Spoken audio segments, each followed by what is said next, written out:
Thank you very much, and thank you very much for the invitation to speak here, and a huge word of congratulations also actually for being able to organize and bring us all together for such an important thing. I think it's a great achievement also. Dan Church Aid, just like Oxfam and Action Aid, have worked with the Palestine issue for more than 70 years. We have staff and colleagues in the West Bank, in Jerusalem, and we have also staff in Gaza. I'll say a little bit more about what we actually have experienced over in terms of the humanitarian response to Gaza and how it has developed and what are the implications for us as humanitarian organizations. We had staff in Gaza, just like Lars was saying, when the incident happened back on the 7th of October in 2023 with the Hamas terror attack and the starting of the bombing. Immediately we geared in for humanitarian response, and that has been the primary mode in our Gaza response since then.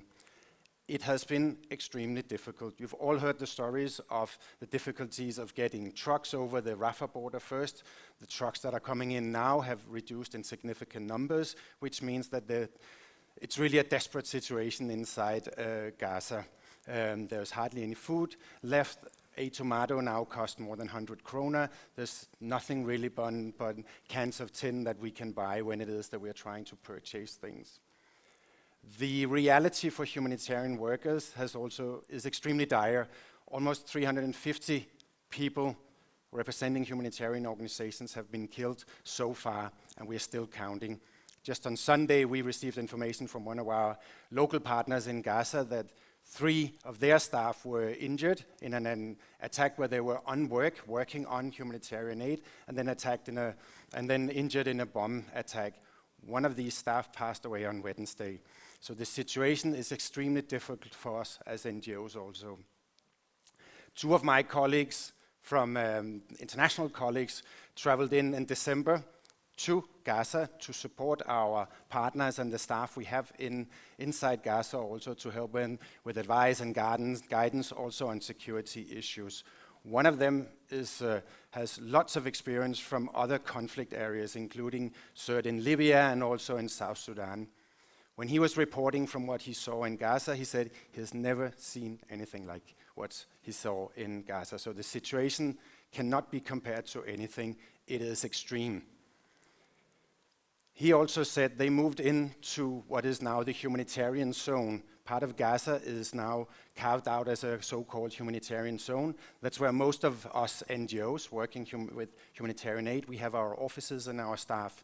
And supposedly it's a place where you can then move around in safety. If you go outside the humanitarian zone, then you have to report it to the Israeli Defense Forces, and then they will give you permissions to go around. What they saw was also that there were attacks also inside the humanitarian zone.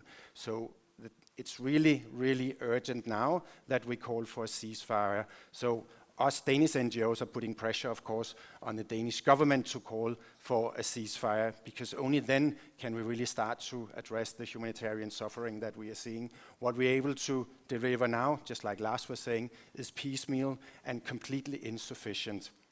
But what we can do as civil society organizations working in Denmark, and what we try to do together with Pulse 48 also, is to be witnesses of the situation. So we can report back, we can tell what's going on, because it is important that we understand the seriousness of the situation. And that, I think, is still a critical issue.